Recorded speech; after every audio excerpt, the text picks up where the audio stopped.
akala mo, idsin yan. Akala mo, idsin yan. Pero, binayaran pala. Akala natin, protector ng IDSI, pero bayan. Masaklap yun. Yung ganon. Akala mo, nakapagtanggol ng IDSI, yung pala, binayaran. Hello mga kalingap. At ayan nga po guys, narinig nyo naman po sa intro pa lang ni BSM ay talagang grabe po yung mga nangyayari dito sa EDSA. Ito ba ay may katotohanan mga kalingap? Pero dito nga guys, no, malalaman nyo na sinabi ni Kuya Bal dito kung sino yung mga bayaran mga kalingap, no, mga bayaring reactor, charity vlogger. Ayan, malalaman po natin dito kung sino nga po ba yung mga reactor na binabayaran para siraan po ang EDSA. Grabe, ang lupit mga kalingap. Napaka nakakabahalang issue po ito sa EDSA mga kalingap. At mismong si Kuya Bal Santos Matubang na ang nakaalam kung sino ba yung mga binabayaran na ito. Ay grabe, nakakahiya po yan. Yung mga ginagawa niyo po dyan sa community ng EDSA mga kalingap. Kaya naman pala ay talagang nag-aaway-away kayo dyan dahil nga si Kuya Bal mismo ang nakaalam. Si Kuya Bal na mismo ang nakaalam na may talagang mga may mga binabayaran nga po dito sa EDSA mga kalinga. Pero bago natin simulan yan, syempre magsa-shoutout tayo sa ating founder Kuya Bal Santos Matubang, Ate Edna Vlogs, Kalinga Prab, at sa lahat po ng mga nasa landing pad, ambassador, deputy, mga Kalingap Scouters, miga love shoutout po sa inyong lahat. Ganun din po sa mga reactor, no, legit reactor po na nandito sa Kalingap, especially po sa BIOS, Karipa, Kamori, Strikers at Watchers, shoutout po sa inyo. At sa mga OFW, yung walang sawang sumusuporta po sa aking maliit na YouTube channel, at syempre sa buong team Kalingap, shoutout po sa inyong lahat, yung mga nandiyan sa Pilipinas, at syempre sa mga mababait na sponsor, tahimik lamang na tumutulong, shoutout po sa inyong lahat. Ayan po mga Kalingap, ito mga Kalingap, meron tayong clip video dito na ipapanood sa inyo at ipaparinig mga Kalingap about po dito sa mga bayaran ng mga reactor or charity vlogger po mga Kalingap. So ito, sama-sama po nating pakinggan mga Kalingap itong sinabi dito ni Bal Santos Matubang.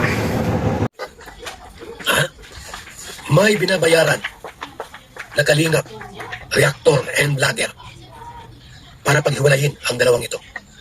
Alam ko na kung sino. Binabayaran buwan-buwan para paghiwalayin si Papa Ido at si Beyonce. Kasi may gusto sila kay Beyonce. Yan ang totoo. Ayun na, nag-confirm na sa akin. Papa Bal, tatlo nag-confirm. Mayroong inutusan ng mga reactor at saka vlogger para paghiwalayin itong dalawang ito. Si Papa Ido at Beyonce gusto paghiwalayin. Kasi may anak ang may gusto, yung mismong anak. Yung nagandahan kay Beyonce po. Maraming maganda si Beyonce. Walang ganoon. Walang ganyanan. Huwag kayo mag-utos sa iba na siraan si Papa Ido. Paghiwalayin yung dalawa, ay hindi kami papayag yan. Kami ang unang kukontra sa inyo. Ang babangga sa inyo.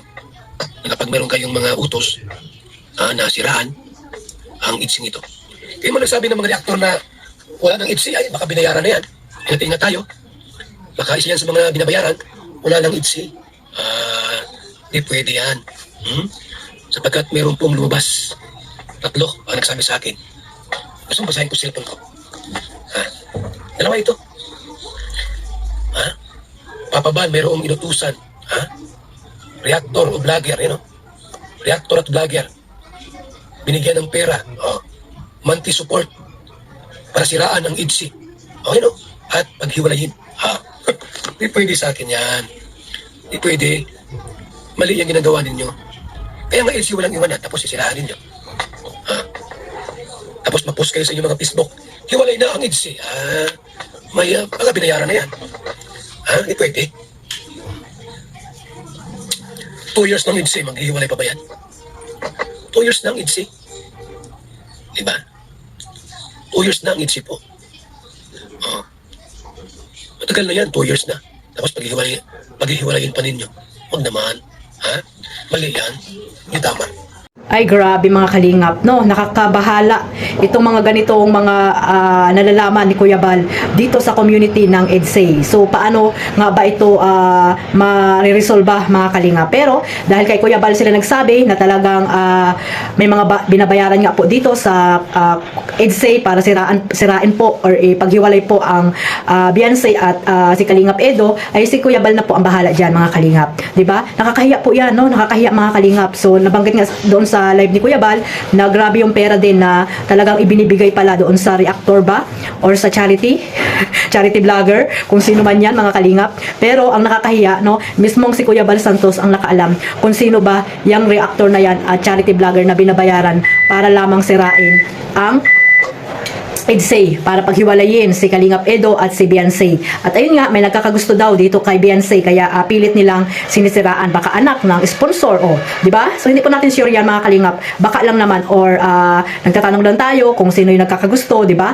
Dahil alam natin na magbabayad lang naman dyan yung mga sponsor na may mga kakayahang magbayad di umano dito sa mga reactor na pampagulo dito sa community ng EDSA mga kalingap, no?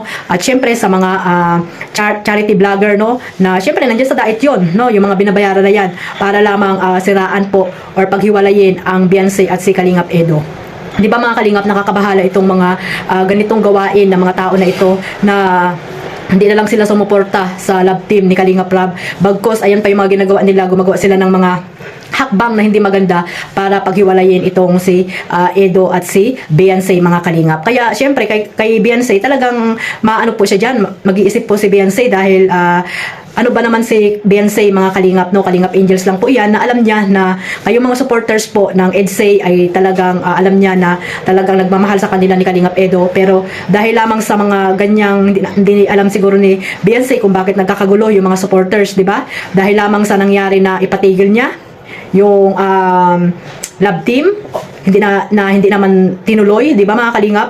At yung mga talagang naninira kay Edo, matagal na po yan, no? Yung mga naninira talaga na gustong paghiwalayin po ang EDSA dahil nga may mga viewers talaga or mga supporters na talagang ayaw po talaga kay Kalingap Edo. Matagal na po yan na talagang hindi sila nakasupport dito kay Kalingap Edo dahil nga sabi nila may babae daw si Kalingap Edo, niluloko daw si Beyonce, mga gano'n, no? Na wala namang katotohanan, di ba? So sana kung nagsasabi kayo ng ganyan, ipakita nyo na talagang mayroon nga talagang girlfriend itong si Kalingap Edo, di ba? Almost 2 years na po sila ni Beyonce na mag-love team.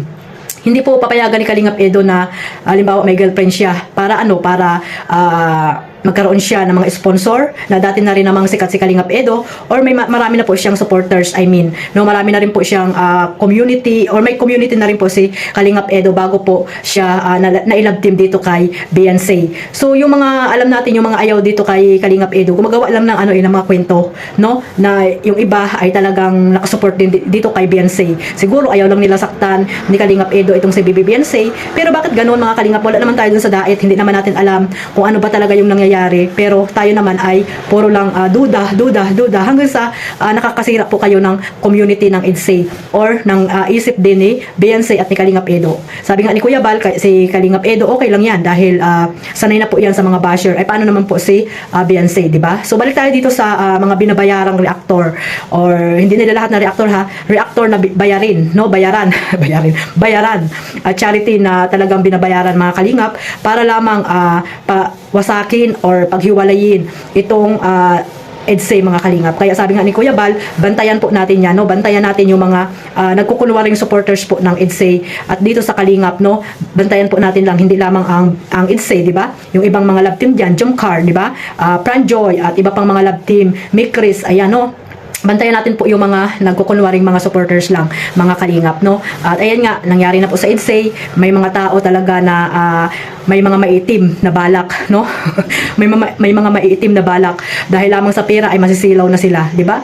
Mahirap po yung mga kalingap na sa pera ay may involved sila po mga kalingap dahil nakakahiya po yan, no? Magtrabaho, di ba? Ang pera po hindi po yan nakikita sa madaling paraan, no? Magtrabaho po tayo para magkaroon tayo ng pera, hindi yung alam lang natin tumanggap, no? Wala tayong ginagawa, hindi tayo nagtatrabaho. Yan yung ano po, yan yung napakasakit po dito kung halimbawa man totoo po yung mga nangyayari na ito sa community ng EDSA. Sana po hindi totoo, no? Dahil si Kuya Bal na mismo ang nakaalam kung sino po mga kalingap. Kaya tigil-tigilan niyo po yan mga kalingap, nakakahiya yung mga ginagawa niyo dahil alam na po ni Kuya Bal kung sino po yung binayaran na yan mga kalingap. So sana nga, no, na talagang kung ito man ay totoo or hindi ay malalaman po natin mga kalingap dahil si Kuya Bal na po mismo ang nagsabi at hindi kung kani-kanino natin nalaman yung mga nangyari po dito sa community ng EDSA. So ito lang po ang masasabi ko dito sa live na ito ni Kuya Bal, no? Sana po ay mag-support lang po kayo sa EDSA mga kalingap, no? Walang bibitaw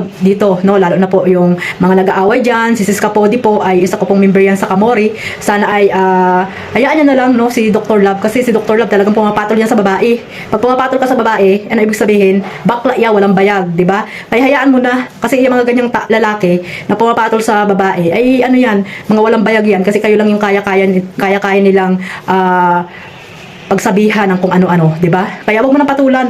Wag mo nang patulan yung mga ganyang tao, 'di ba? Yung mga ganyang lalaki, wag mo nang pinapatulan yan, Sis Capodi, dahil pag habang pinapatulan mo yan, ay baka ma-stress ka lang diyan, no? Dahil alam ko na sa ibang bansa ka. So, ipagpatuloy mo lang yung inyong grupo na magmaraton dito sa EDSA, no? Walang iwanan, 'di ba nga sabi? Sa EDSA walang iwanan hanggang dulo. Parang Jumcar lang din yan, walang iwanan hanggang dulo. Kaya kayo mga supporters na matagal na talagang pinaglalaban nyo ang EDSA, sana wag kayong susuko, no? Ipakita nyo na talagang nandyan kayo kahit anong mangyari, di ba? So, ayun lang po mga kalingap. Maraming salamat po sa walang sawang pagsuporta sa aking maliit na YouTube channel, Kalingap Maymay. Huwag niyo pong kalimutang suportahan Kalingap Edo, Jomcar, yung kanilang mga channel, at syempre ang ating founder, Kuya Bal Santos Matubang. Isama nyo na rin si Ate Edna at syempre si Kalingap Rab. God bless us all. Mabuhay po ang Team Kalingap. Bye-bye.